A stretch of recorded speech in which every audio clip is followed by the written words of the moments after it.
Let's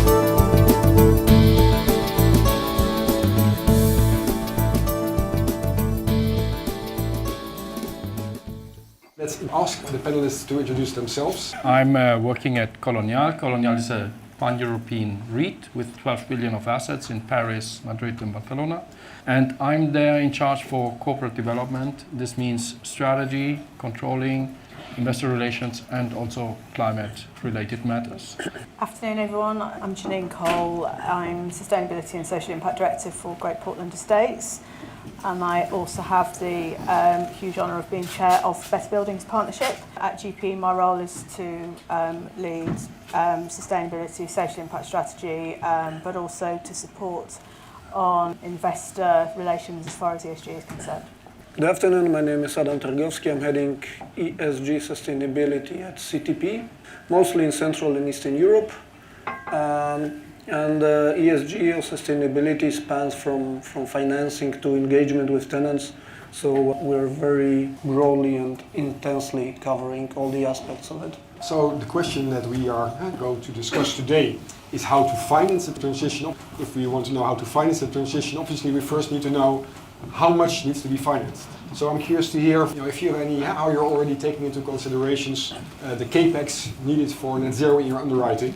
And if you could provide me with some kind of ballpark figures on how much it's going to cost. When we talk about how to finance it, there are like two views. I'm working in Spain, but I'm German. In Germany, it's like, well, all of this ESG is just regulation, cost burden is just problems. I think it's a wrong way to approach it. In Colonial, we are really working asset per asset on long-term plans and assessing what is the carbon reduction impact asset per asset, year per year, and energy performance impact. And when you put a price on it, energy, you have already a price. In many countries, there are already carbon taxes. We have defined an internal carbon price. Then you get, from the cost perspective, from the cost savings perspective, already a return. We have a carbon plan, and we know that the run rate at the end of this plan has a savings yield, and we call it carbon yield. And our carbon yield is around 11%. So we are saving 11% on costs on our capex investment for the retrofitting plan. This is the first element. And the second, it's much more than cost savings, it's really return. When you do it in the right way, then these assets really are more marketable. They are getting filled in earlier with higher rents and typically have a better valuation. So you have really a full impact on total return and you have a value accretive impact. And for us, it's moreover very important because our strategy is to concentrate on the top notch, on the 10% best of the market. We are in the city center and focus really on top quality assets. So being this a fashionable issue or not everybody likes to talk now about ESG. It's inherent in our strategy because offering the best asset means also offering an asset with the best energy performance. So for us, it's core. GP operates solely in London. What we're finding with our portfolio is that you can't have a prime building unless it's sustainable. And the two go hand in hand. And I don't think it quite works the other way. I think it is very much to be prime, you must be sustainable. And what we are finding is that our buildings, as Carlos has just said, they let quicker when they're sustainable. Our customers are asking us for much more information around sustainability now. How is the building operating? And part of what we offer our customers is that sustainability sits at the very core of what we do. So you asked a direct question around how much is all this going to cost. Probably a couple of years ago we put out that it would cost £20 million roughly to get to an EPC-B for our entire portfolio. What then happened in the UK at that point in time was that not very long afterwards the calculation methodology for EPCs completely changed. So very much more focused on removal of fossil fuels, So previously where we had a building, we were also calculating run rates as well. So where we had a building that was needed more insulation under the old EPC regime, that building all of a sudden the capex to take up to EPC dropped dramatically. And then you had the flip side of that coin as well, where because they were incentivising the removal of fossil fuels for obvious very good reasons, where we had those buildings where we need to take gas out, the capex immediately shot up. The other thing that we do as a business is we recycle capital. So once we get a building to an EPC A or B rating, we will typically sell it and buy something in underneath that is actually a very poorly performing asset. So that £20 million is continually shifting depending on what's happening to our portfolio. So we would very much like to be able to say it always costs this much capex per square foot, but that number is continually shifting. It looks a bit different in our case. We're covering quite a significant share of value chain because we're a construction company, and then we develop properties not to sell but to own and maintain it. So already while designing the building, we have in mind the fact that we'll be owning it for many years and maintaining it, and that definitely supports the part related to design decisions, to selection of the materials, to selection of the equipment and solutions. And that's something that is making us very much long-term looking. Answering to the question how much capex, I would say we don't know. And the reason for that is that, as I think has been raised in one of the previous panels, is that we don't really know what does it mean net zero. How many companies, that many definitions for net zero. And of course, on the general level, we can say that we have a common sense, but then what to take into account and what not to take into account, and what should be the time horizon for that. That depends very much on the company. We're having discussions with most of, maybe not most, but many of our tenants, and every company, even though some of them are signatories of SBTi, are having totally different approach. In case of logistics and warehousing, vast majority of the footprint, vast majority of energy use is related to tenant operations.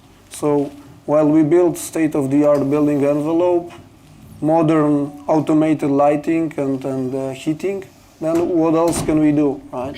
And then we have a tenant, I'm constantly using this example, we have some tenants that are producing some equipment made of aluminium. So they are melting aluminium in our buildings. So looking at crane pathway, for instance, this building is stranded by definition. The landlord controlled or the part related to the building per se is just a decimal in comparison to total building consumption. What I'm trying to say here is that, of course, when it comes to the part that can be related to the building, we're improving that.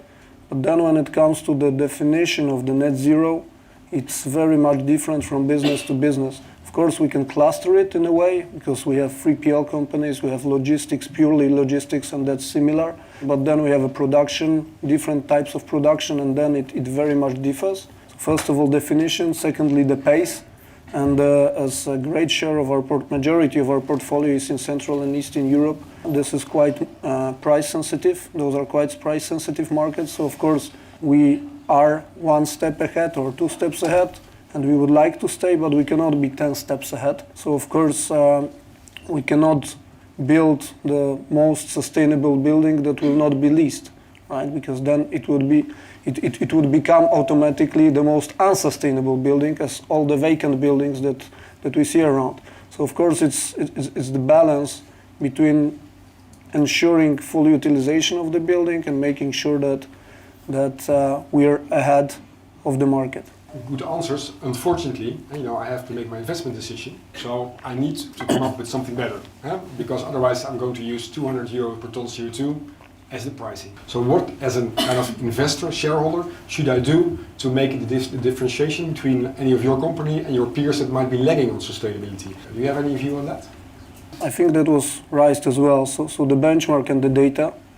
I don't like using lack of data as an excuse, but what is very important, we've seen great last panel, in totally different markets we need to take totally different approach. Because while in the Nordics we're speaking about the things that will be speaking in Central Europe, I guess in few, if not more than 10 years, this is something that definitely should be attached to your investment decision. We cannot use the same criteria for investments in different countries. So I would differentiate it first and then see how the company stand out in comparison to local benchmark, because there are totally different driving market forces that are creating or not a business case, and looking even further, that can kill the business case and kill the basics of real estate, so leasing. What we're trying to do often with sustainability is to actually put long-term considerations of sustainability into quite short-term investment decisions. And that can often be quite a tricky equation to pull through.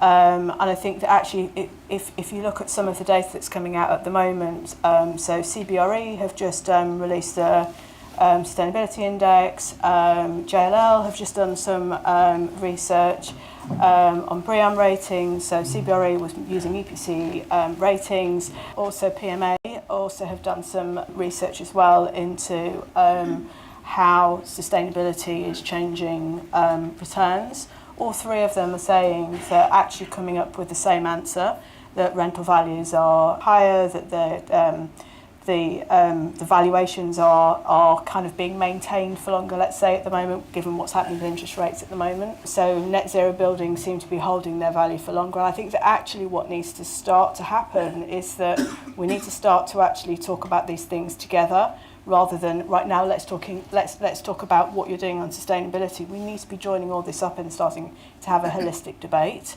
And I think that that's actually where we need to go. And so actually what I'd encourage is, as you said, come a bit closer to us and talk more about actually how we're managing our buildings. In the market, in the direct market, there's clearly a differentiation. And I think pre-pandemic, everybody was talking about ESG, and this is important because it was so nice to talk about ESG. At the end, when the people had to let up a building, it did not matter. It was just the lowest price. This has changed completely. We are seeing it in our business. We are having record levels of letting volume. And when you go into the details, what you see is the top assets with top ESG credentials are the ones that are getting the highest occupancy, the highest rents. The difficulty is to then differentiate or analytically split which part of this effect is purely the carbon performance and which is another one. In the direct investment market, it will come massively. Unfortunately, now at the moment, there's not really liquidity in the market and it's not that much happening, so you cannot observe it. But with the taxonomy further accelerated, you will have like stranded assets and green assets, or brown assets and green assets, or in the middle assets that could be brown. So there will be a clear differentiation. And then when you look at how you could differentiate the companies, or how you could then identify which one are the winning assets, I think that the data are out there. There's much more standard than we believe. I think first, you should look who is really measuring the full carbon footprint. Many people are not doing, but there are quite a lot that already are doing. It's about the full carbon footprint. Many people just focus on the in-use operational. It's a full carbon footprint. And then you have to look at it if it's really measured in the same way. For these are standards. And we have to narrow down all of these ratings. It's like a business that has 100,000 different ratings. So say maybe EPRA could do also work that to say, look, for the real estate industry, if you want to identify the best guys, take this, and that's it. And to put a little bit of focus. In the equity markets and debt markets, this is coming, but in the current volatile environment, you cannot see it. For instance, banks, they like to make a big claim that they are so ESG minded, that they have so much green financing, and they put rankings. I've issued hundreds of millions of debt with green financing. When you then go into the details, and see, okay, this is what they are asking from the company. That is quite demanding. But then when you look at the other corner, at the other side of the equation, say, what are they giving in exchange? At this moment, they're giving almost nothing in exchange in terms of basis points. So at the moment, that also in the bond market, it's more observable. This part commits a little bit more also economically. You can put a value on this, because when you then really have, no, the academic estimate is that green bonds versus brown bonds, you have like 15 to 20 points difference. When you do a DCF, when you do asset valuation, it's a lot. So there's really a value play in it. The problem is we are in a market with Israel war, Ukraine war, energy crisis. So at the moment in time, it's not observable really in the investment decisions, because it's in a mess of other things happening. And at the beginning of the energy crisis, the most brown companies were performing out all of the rest. Now I'm now talking about general sector, because everybody needed to secure energy, whatever energy it was. No? Now it's coming down. In general, the capital markets at the moment, they talk a lot about this, but are not factoring it in sufficiently, but it's totally underestimated. In my opinion, it will be a totally game changer, and the people that early on, leaders in low carbon, they will be totally winning because carbon taxes will go up, and it's going to be a return. It's not a cost, it's a return. But at the moment, you cannot really academically observe it. One of our most recent disposals, 50 Finsbury Square, that part of the contract of sale was that building was net zero carbon in alliance with the UK GBC framework. It was the first time, and the price for that building outperformed where the market had expected it to come out. And net zero was definitely part of that conversation. It was in the contract. I think it was probably one of the first for that to happen within London. That uplift is there, and we're seeing it in pockets. It just very much depends upon the market. And I think, again, as has been said on previous panels, we have to look ahead with this rather than look backwards and look at where this is going. And Carlos is right, what's going on in the sort of geopolitics is, of course, impacting everything. But what we can see is what our customers are asking us for. Our customers are asking us more and more about sustainability. Prove that your buildings are efficient. Give us your energy, give us the energy data, help us understand why what you're providing is accurate, help us show what your operational emissions are. We are having more and more conversations like this with customers. So what will happen is, if we can't give that information to customers and can't satisfy them, then they will leave our buildings. And that's where you'll see the value. And then we won't be down to this kind of question around CapEx, because actually our buildings will have more voids, and it will be obvious. Would you say that your belief, and I think it's for all of you, is that so all the other REITs and real estate players in the market that are not living up to net zero goals, that they are simply lagging and they see it incorrectly? It's a matter of belief that makes a difference between the leaders and the laggards, because there are lots of companies that would say, well, we have hurdles, it is expensive, we need a lot of capex. Do you think they are just like looking backwards and making a mistake? I think that the right comment about looking backwards and forward is the reason for the fact that it's kind of a wrong looking at the topic. There is no clear upside now, although it is expected to be. Let me use the example of PV-ready roofs in warehousing. We have started building, making sure that our buildings are having load-bearing capacity almost 15 years ago, when there was absolutely no business case for photovoltaics. So we were basically being kind of privileged that we built for ourselves. We didn't really had to explain it to everyone, so we were putting a greater load-bearing capacity to the roofs 15 years ago. Was it the upside then? No, it was increase of the cost. There was just in few buildings we utilized it straight away to put PV on the roof, and it made some business case with some subsidies. For the last 10 years, these buildings were, one can say, whether these buildings were better or not in comparison to ones that were not ready for PV. That's this kind of question. Now we have started utilizing that, so we have this advantage of the fact that we don't need to rework the roof structure that very often requires kicking out the tenant, reinforcing the roof, and then putting PV. we're ready for that and we're starting utilizing that. But then 10 years ago, there was no impact on valuation, no impact on attracting tenants, because why would they care 10 years ago whether the building can have at some point of time PV or not? I think this example illustrates quite well what's happening currently with all this net zero journey.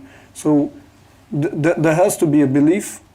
It's difficult to quantify the upside. CAPEX is needed, but the reason why I said I don't know what's exactly the CAPEX is that actually we don't know what's the target.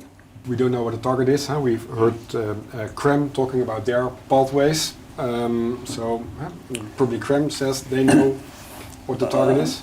Again, using the example of aluminium melting company, right? Buildings is stranded by definition. So there needs, of course, CREM is like SBTI. It's a great tool that's changing the way of thinking, but then some work needs to be done in order to make it feasible for all the asset classes. Also, the topic that hasn't been raised much so far today is the cross-industry cooperation, because maybe when it comes to office users, one can say it's similar, whether a building is here in London or in Berlin, in Abu Dhabi, wherever. There are some laptops, quite similar ones, I would say. You need some lights, some aircon, and people are emitting the same amount of heat, more or less.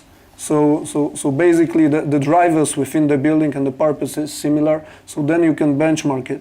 But then when it comes to other asset classes, like logistics, but also when it comes to residential, where the building use can be totally different, it's not that easy. So much more granularity is needed. And again, in big numbers, it makes sense. Well, I mean, 2050 net zero, absolutely. But then, should the path be the same for or super similar for all the buildings, with all the users adopted? And then, from these nice curves to euros that you need to invest in every single building, those are very important and very significant investment decisions. It's not about €2 per square meter, but if you want to do something significant, that's something that is really affecting the cash flow and the model for the property. That has to be analyzed case by case, and that's not that evident, in my opinion. Okay, thanks. So we're talking about financing the transition. You're actually saying that it simply makes good business sense to make the transition. So is there any problem with financing the transition then? It's a return on your capital invested. Then it would depend on every company and on the assets, but capital markets will drive us in that direction and will drive us massively. So capital markets, they will put, also the equity investors, they will put higher cost on capital on people that have a worse carbon performance, and they will put lower cost on capital on the people that have a better carbon performance. And this is a huge impact in value. And all of this, as I mentioned, is complementary, accelerated with taxonomy, but basically taxonomy, what it is doing is to giving a general framework for the funds, basically for the money, to say I am investing in green. And when you look what happened during the pandemic and during the recent years, that so much money went out of capital markets. A lot of money has went out, now it's coming slightly back. When you only analyze ESG fund money, in all of these times where the net flow from capital markets has been outflow, money has been going out of capital markets, on ESG there has been net inflow. So there is a strong demand, increasing pressure for the funds coming from the clients to invest in sustainable alternatives. And so this money will search for the sustainable alternatives, but it will not be able to do it in a subjective way. It will be more and more structured. And one of the areas is taxonomy. And so if somebody has something that is not taxonomy compliant, and there will be also other standards, then he will be officially not investable. And you will have two types of situations: investable, not investable. This is what some funds are doing. Or if it's a degree, it's the better ones and the worse ones, a different cost of capital. So coming back, what is the cost? Well, the cost, it's a return. So if you invest into being in the top group, then you will have a lower cost of capital. If you have a lower cost of capital, your value is higher. And on the asset, it will be direct. On the asset, you see it already now. No? When you talk with, for instance, German open-ended funds, pre-pandemic, they did not even know what was carbon performance. Today, when I have conversations with them, they ask me about carbon intensity, no? About this freaky ratio of kilograms per square meter of an asset that they even did not know what it was. Maybe they do not know today what it is, but they asked for it. No? This they were not doing 3 years ago. What is this showing us? That this is really something relevant. They cannot buy an asset that has not a good performance. And the rest will come along. We have to assure on the way that we get more and more comparable data and maybe some other things. Now, banks today, they focus on improvement. And they say, no, you should improve, it should improve. And then we say, yeah, look, but we are already at a very low level because we started earlier than others and we are at a low level. No, I don't care, you should improve. So we have to change also the mind of the people to say, you should look at two elements, absolute level of performance. Are you already in the good group? And if you then can further improve. And obviously, all of us have to improve. But sometimes for the banks, no, they say, this guy is better, and he's just better because he improves a lot because he's not done anything. And he's today super brown. But then they say, well, he's so good. No, but he's not good. He just not did anything. So we have to educate a little bit the world because all are learning, no, including us, and this is changing every single day, and now we should need some standard. But capital markets will push us, will go much faster than we believe. And with capital markets, you mean kind of the public markets compared to the bank financing? Because you already mentioned banks ask very high. In general, whatever. Listed market, the direct asset market, the financing market, all of them will come. But all of them will need to have solutions that are sustainable and that are aligned with taxonomy. So all of them will do the checklist and say, do I have enough green product? Because otherwise the guys from DECA, no, that's other German saving banks, all of the people, they're not going to put the money there. But is it green? Well, I don't know. No, if you don't know, I don't put the money. I totally agree. And when it comes to taxonomy, maybe I'll ask, is there anyone in the room who knows the taxonomy requirements for development?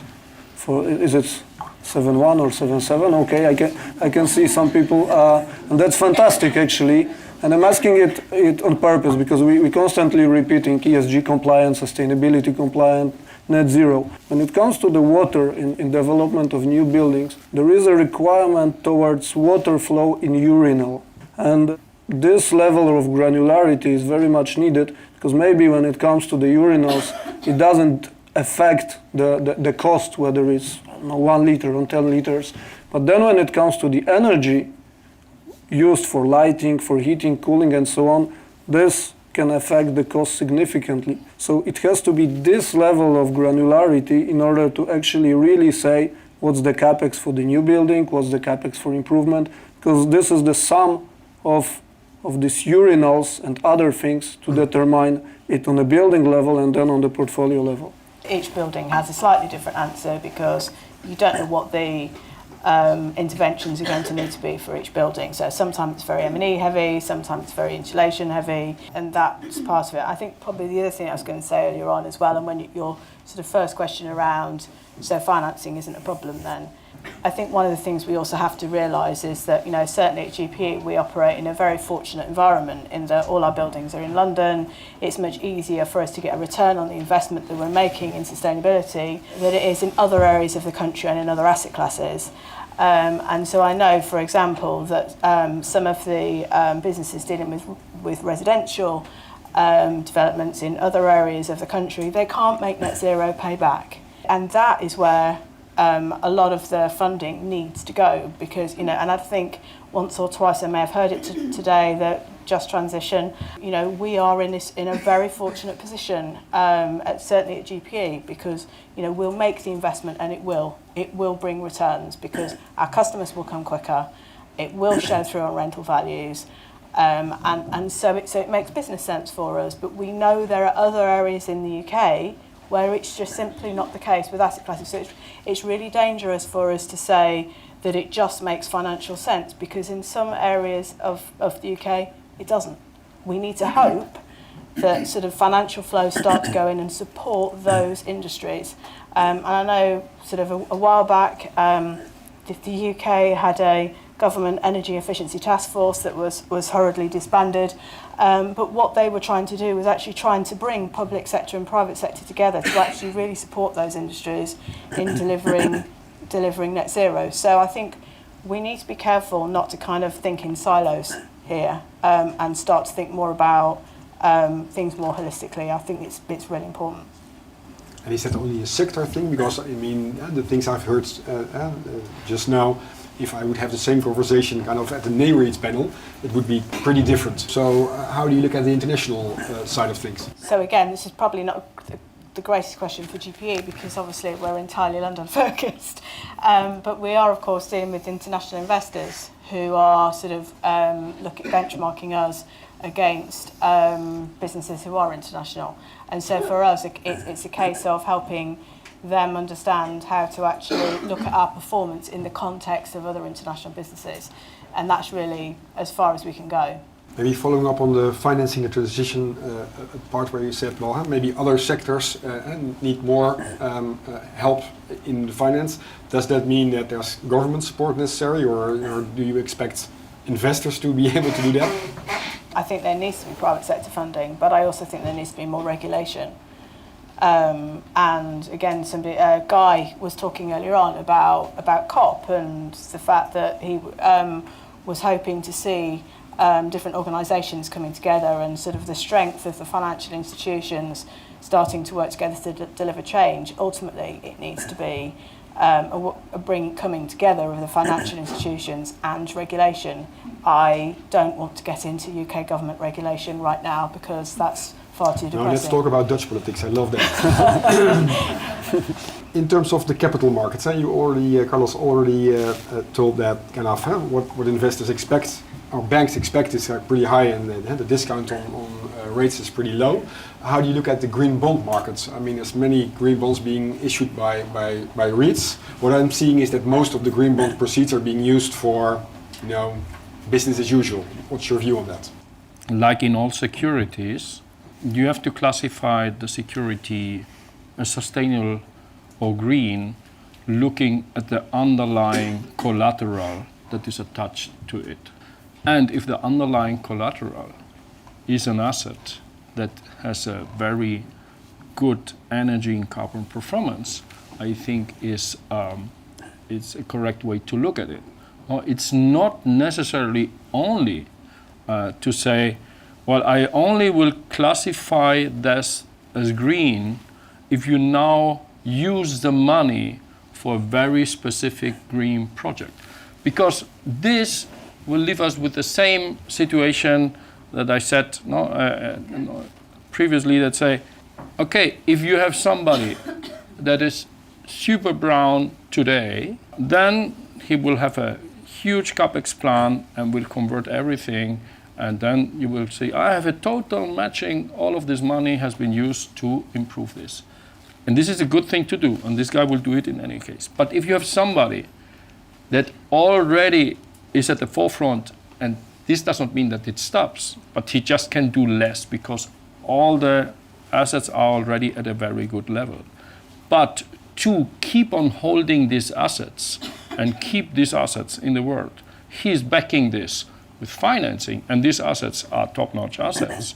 I think there is clearly an argument not to say, well, I'm really implicitly putting money to work and backing green assets. No, this is one of the elements. And then the others, maybe it's more broader one. I think also a little bit of narrative should change, and maybe this is more for governance that for markets in general, to see this more as a business than a penalty. No, if you only say to the people, in Germany it's happening now, oh, this is all the cost, this is all the cost, this is all the cost, and you don't tell them that all of the money of the carbon tax will go into a fund, and from this fund there will come climate money back to the people for the things then the people do not see that this is a business and this is at the return. So they only see there's a lot of regulation, there's a lot of cost. And so I think in general, there's also a narrative necessary. But coming back to your question, I think if you're backing a green business, it's perfectly applicable to say the bonds are green. And moreover, this is maybe today in capital markets, the part of the market where you best really can see. There you see clearly a big differentiation of how the bonds are trading.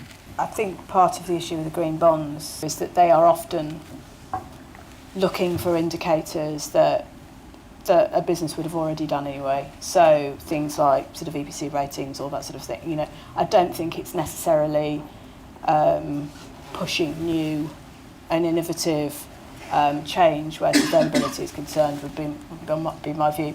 I think partially lenders are also really concerned about the risk of greenwashing, which therefore means it can be very difficult to drive change. We've got a ESG-linked RCF. We're just talking to our banks about new KPIs because we've performed well, and as Carlos says, they've gone, oh, hold on a minute, you're performing really well, go faster, change your KPIs, which we're working with our banks to do that. But even now with those banks who were with us at the start, which was quite an innovative RCF at the time, they are much more risk averse. So we need to be really careful that the legislation that wraps around doesn't stop that innovation. Thanks. So I think with that we come to the Q&A from the audience. So all grab your phones if you haven't done that so already. I've seen lots of phones, but not sure if they were only just questions. I'll open my app. So one of the questions from the audience, can you talk about the benefits, drawbacks of equity investments versus debt instruments and the efficacy of the financing of a green transition in real estate? That very much depends on the model you run, right? Whether you're a fund or I can speak from our side. We'll use whatever works better, right? Because we have assets, so we have something to use as to secure a loan. We're also issuing green bonds. So whatever is giving better commercial conditions and whatever can help with transition more, but that's not the case everywhere. Would you say that you currently get more support from one or the other? So do you get more support from the shareholders or in terms of discounts from the bonds/banks? It follows the market. Last tranche of green bonds we issued was January last year. Perfect moment for that. And now we're more in the loans market, and we see also some interesting discussions so far. So that can also help. Now we're looking back into the bonds market.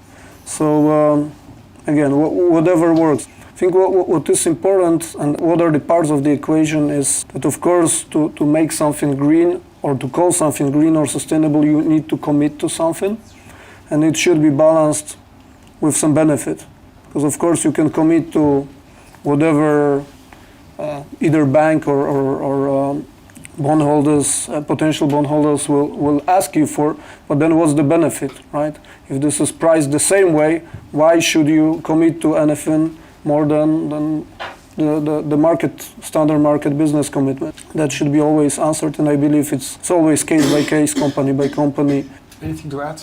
The fixed income industry, they're doing a lot, but they at the moment pretty much driven by showcasing that they do a lot of ESG financing, and the benefit in the rates is not really fully reflecting the value, because more, no, let's do a lot, but do not risk too much, and we do not give really so much in exchange. So this is not fully a good parameter if you look at pure bank financing. On the bond market, it's really trading in the market, and you see it more. I think for the long run, to have this really coming fully through, the most important market is the listed equity market. At the moment, the niche of ESG-related funds is still small compared to the big market. And it's important that this theme comes much more into the mainstream. And the more it comes into the mainstream, an equity value calculation is including everything. It's looking at the asset, it's looking at the debt, and then it's looking at the consequence at the full equity. And this is really what's going to push. So this is also about making a little bit more, showcasing that there is value creation in this, about EPRA also activating this, and about the funds incorporating more and more and more ESG into their general investment strategies. And then it will be them and not the European Commission that will say, I will ask you for that and that and that because these are the ingredients for my DCF calculation. They're not going to ask if we have done 500 pages of reporting or whatever. They will say, I have the 3 ingredients, I have a DCF, I have to calculate my model, please give me this. And assure, and there also then EPRA on a rate are a good role to give the standard, and assure that this data that you have given me is the same and calculated in the same way that for this German guy and for this Polish guy and this Greece guy, and they're not doing anything different, and they've invented something that is this KPI, but it's not the same. They will ask for it. And maybe we can there advance and anticipate and say, look, we know you will ask for this, or I recommend you to use this KPI. I think, and I would focus also on few things. Let's have few things well done, standardized, consolidated, and once this is understood, then go for the next. If we do everything at the same time, we're going to get lost. Yeah. So in preparation for this conversation, we also talked very briefly about should we cover the topic of offsetting, and the conclusion was, well, it'll take another session. But there's one interesting question on offsetting from the audience, which is, can't we use kind of the reduction in carbon when we do a retrofit be used as a scope 4 kind of part of the proceeds? So can we actually sell carbon credits to the market when we retrofit? When we develop, we have to do Section -6 payments, we do SIL payments, and we also have to pay offset payments to our councils where we sort of deliver energy efficiency below a certain level. Why can't they be used as well to actually sort of start to support other sectors that can't get the value out of investing in sustainability? And I think that that's also, which is kind of would effectively be doing something similar, but actually funding, say, residential sector, social housing, that sort of thing. So I think that would be something that we should be looking at. I would expect, by the way, that the carbon price that had to be paid to do the indoor sector would be very high, because well, it would be helpful if the borough council could agree on what the carbon pricing would be in the first place, and I'm sure that's the same sort of when we're looking at country level as well. Question is regarding those harder payback periods sectors in non-prime locations. What public policy tools would have a strong impact? We tend to make things way more complicated than they are. And I very much agree with the fact that we should take it piece by piece to make it understandable, address it properly, act on that, and then move to another one. And I think offsetting is one of great examples of it. There is lots of discussions about offsetting, and it very much relates to policy, because there are expectations to offset in some policies, while it was raised in one of the previous panels, and we see it very much. If we have a building, and I will relate again to the question mark on CapEx. Again, we have the buildings ready for PV, we have money for PV, we have people that are ready to install PV. Moreover, we have some panels already bought, but then we'll buy the panels, install it on the building, and then there is a first question, whether it's a part of the building or not. Does it contribute net zero of a building or not? And what if we, by the policies, cannot sell it to the building, to the tenant? So what about it then, right? So before going into offsetting, we should first find a simple way in order really to recognize activities you can do within the building, or on the building, but as a part of the building. So then it will all be taken into account in your carbon balance or something you want to offset, and then in a way recognize the excess of it, right? Because you asked about these credits for retrofit. Currently, if you have the excess of the energy, you cannot really recognize it, right? So what's the point of doing it?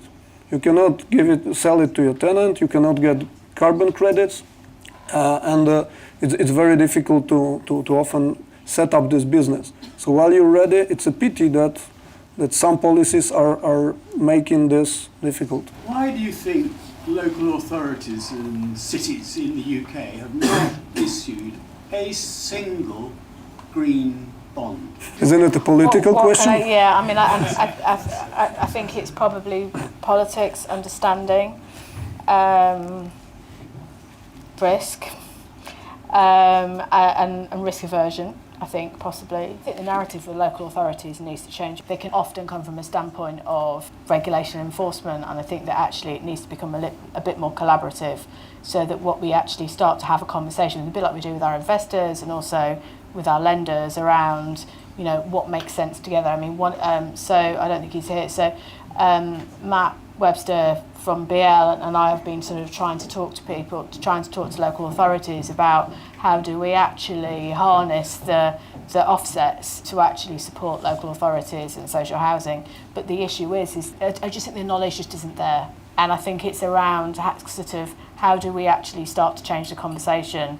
And, you know, we're sort of engaged with Westminster, City of London all the time on these kind of questions. And I think they're coming to the table.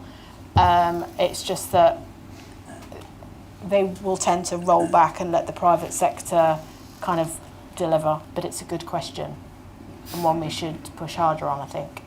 So I think what we've learned this hour is that you're all pretty positive in terms of, you know, we're getting there.